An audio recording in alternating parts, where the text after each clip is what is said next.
What's up, guys? It's Bees. We're going to take a look at one of the new dungeons in Dragonflight, Algeth'ar's Academy, I think is how you pronounce it. This is one of the new dungeons that's going to be in Season 1 of Mythic Plus. So, here at the start of the dungeon, you can talk to one of these main dragons. There's five of them, one for each colored aspect in the game, and they give you a buff for the entirety of the dungeon, either crit haste, mastery, or versatility, and then the last one is you receive more healing, and it's 5% for each of them. I think even for versatility. So make sure to pick that up at the start. You can at the start go left or right in that first room. Most groups like to go left first, but it's up to you. I think the pathing around the dungeon makes more sense if you go left, because if you go right, where the boss is, right there is the direction you have to go to the last boss. So you would have to double back into his room anyways if you do them first. Um, these first full pulls was the uh, mana elementals. There's just a cast that can be interrupted that does some AoE damage. You saw one go off in that last group. Alright, on this group, the big mana worm looking thing will put a circle around someone. You saw it on me. They will dash towards that person, do a little bit of damage to them, knock them back, but then they will turn and do a breath towards a player. So just watch out for that breath. There it is going off right there. That will quickly kill you if you stand in front of it.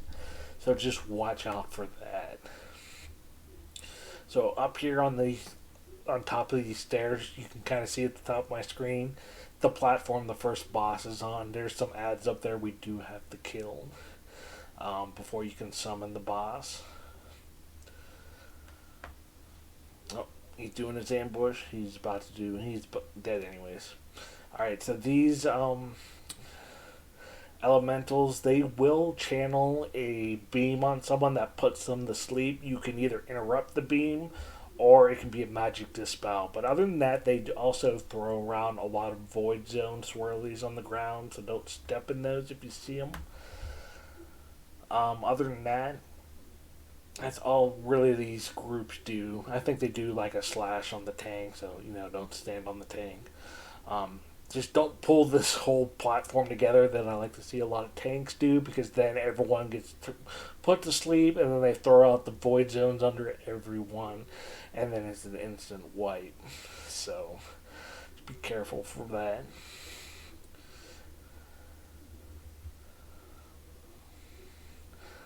It's actually the little floating books that put people to sleep. Now that I'm thinking about it, the spell is actually called like boring lecture or something, which is a very funny name for a spell that puts you to sleep.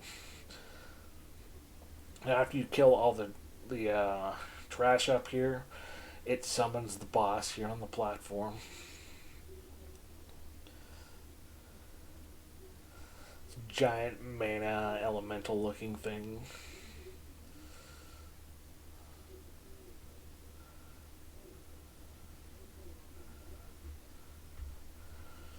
Alright. He does some, decent damage to the tank. But the big thing about this fight is he summons five of these orbs around and they slowly move towards them. You don't want them to reach the boss. When they hit him, he just does a big AoE. You just don't want that to happen. When you absorb an orb, leaves a debuff on you that says absorbing more orbs, like it doubles the damage and then doubles it again. That debuff can be dispelled, and if you wait long enough before absorbing orbs, it will fall off. But you can absorb two or three in a row and then have the healer dispel you. Other than that, he just puts circles around people.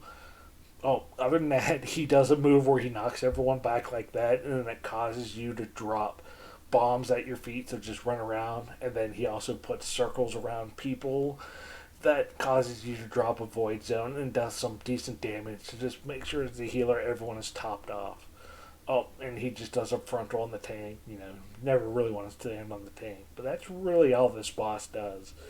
Um, Collect the orbs, make sure you don't drop the void zones in bad spots, and be ready to move your feet after he knocks you back. Not too tough of a boss. Now we just have to run down this bridge to get to the next area, and it's just more of the mana worm things and the bigger mana worms that will charge at someone and then do the breath. So I am going to skip ahead here a tad bit.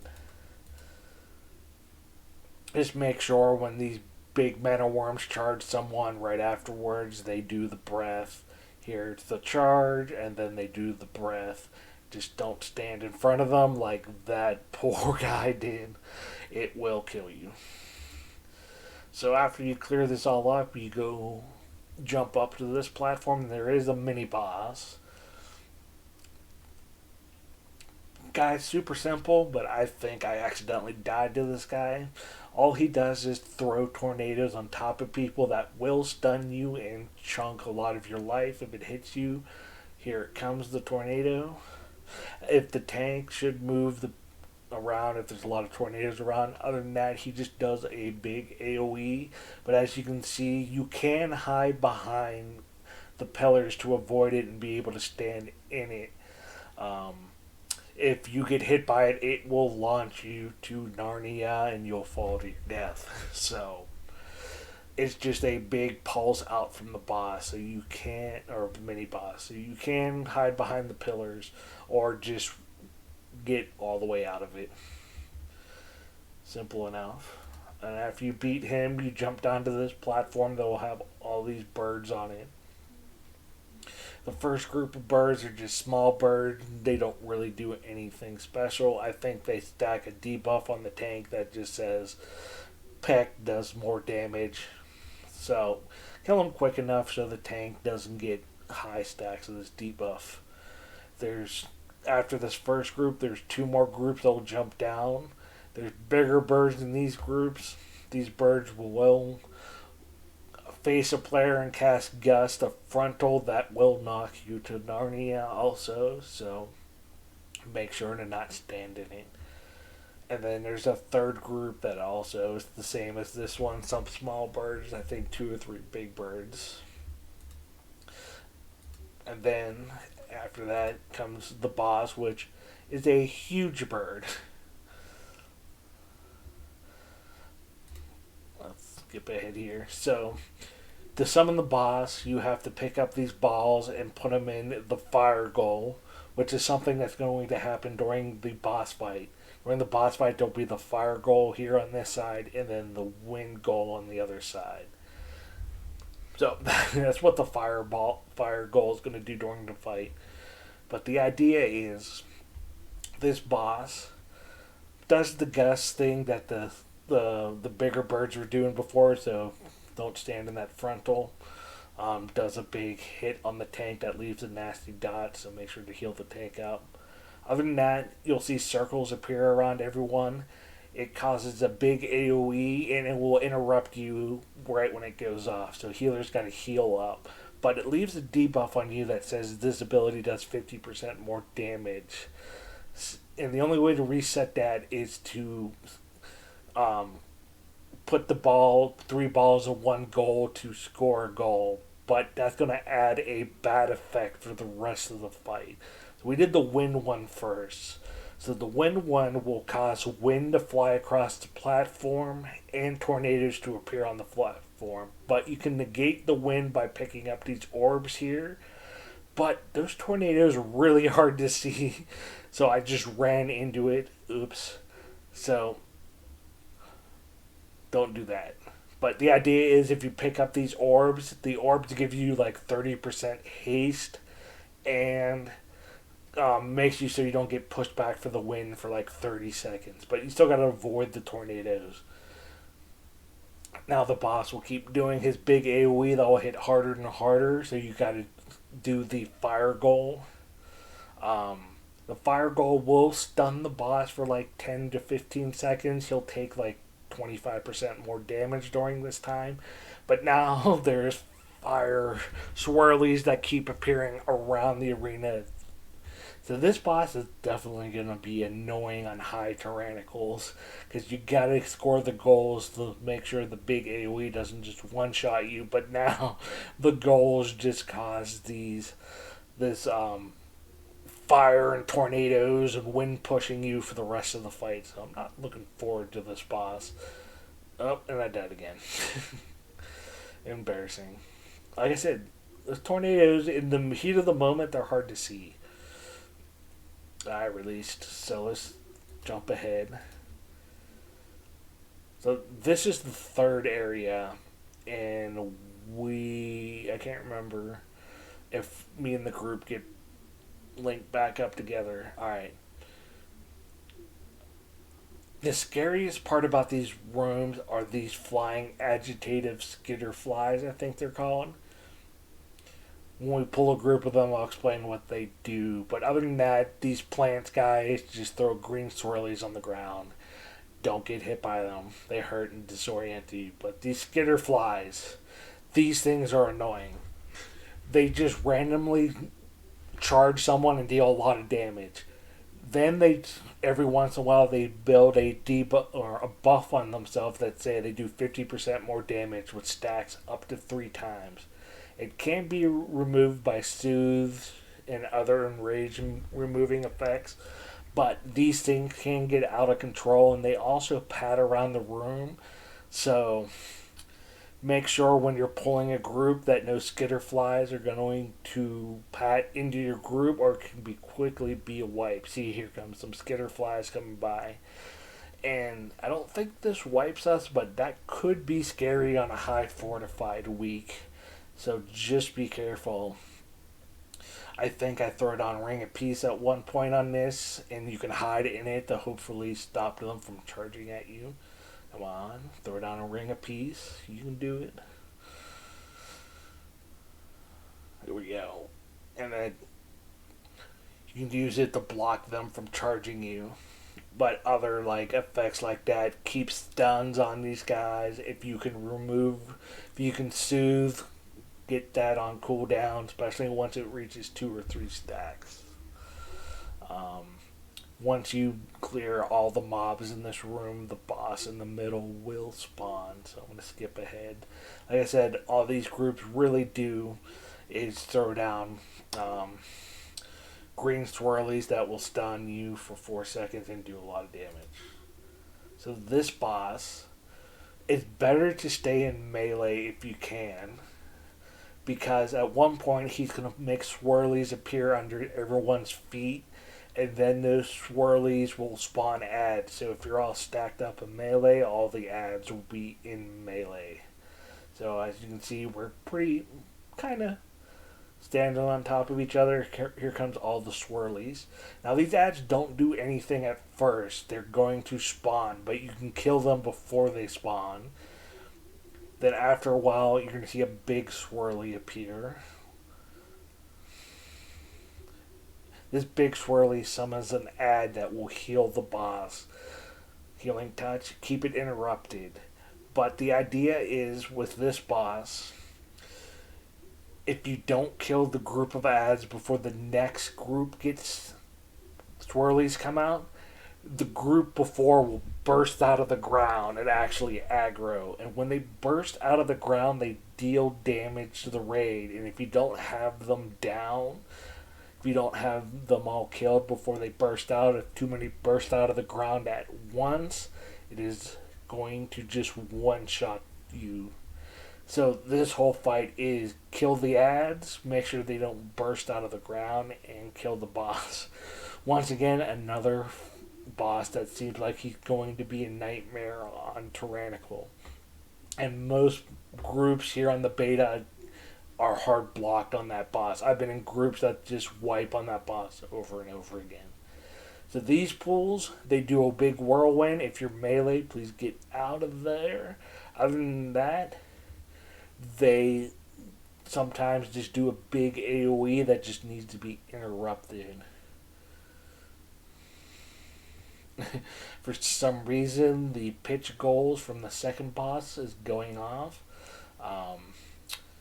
that is just a bug. There's no balls to pick up here. At least I don't think. But yeah, that whirlwind hurts, and I'm pretty sure at one point I do die to it because I'm not used to being a melee healer, and I was just standing in melee, minding my own business, and they all started to whirlwind, and I died. I think it's this group here that actually happens on.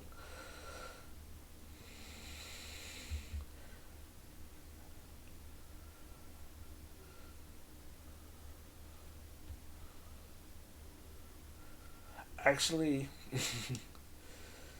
I think the bug is when it's saying the pitch goal has been activated, that's supposed to be their big AoE instead. So that's a weird bug. Just know that these guys do channel a channeling spell that it's not interrupted will just cause a huge AoE to your group.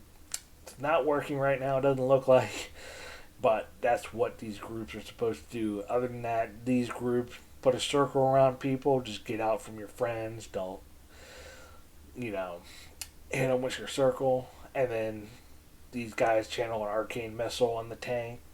Didn't really hurt her tank, but if you can't interrupt it, you have spare interrupt, go for it.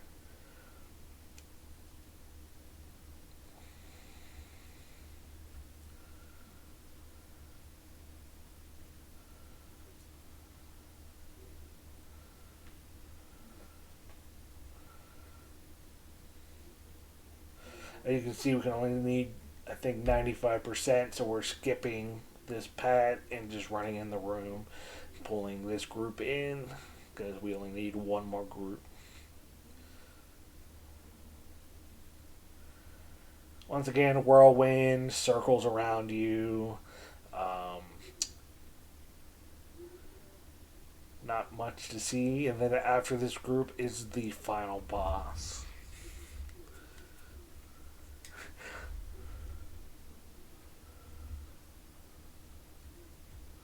It must have been another run I did on my monk where I just sat in the AoE and died like a whirlwind and died like a doofus. But here we go, last boss. It is a dragon, so don't stand in front of it or right behind it. Normal dragon rules apply. Other than that, every time you get hit by an ability this boss does, it puts a debuff on you that stacks up to 3.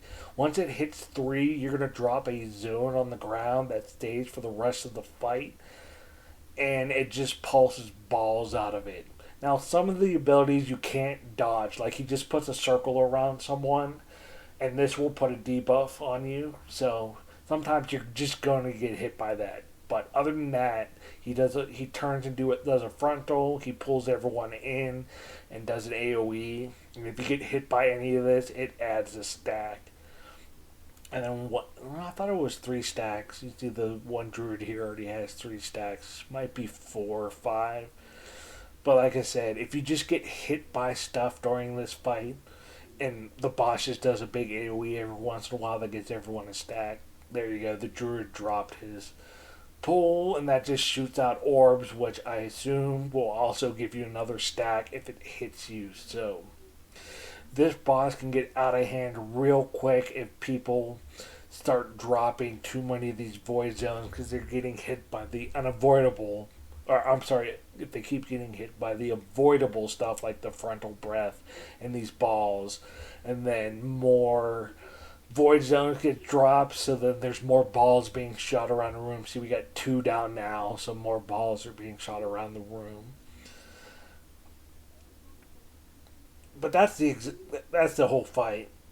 It's just all about dodging what you can dodge, minimizing once the unavoidable stuff, and then killing it before you get overrun by these void zones shooting balls everywhere.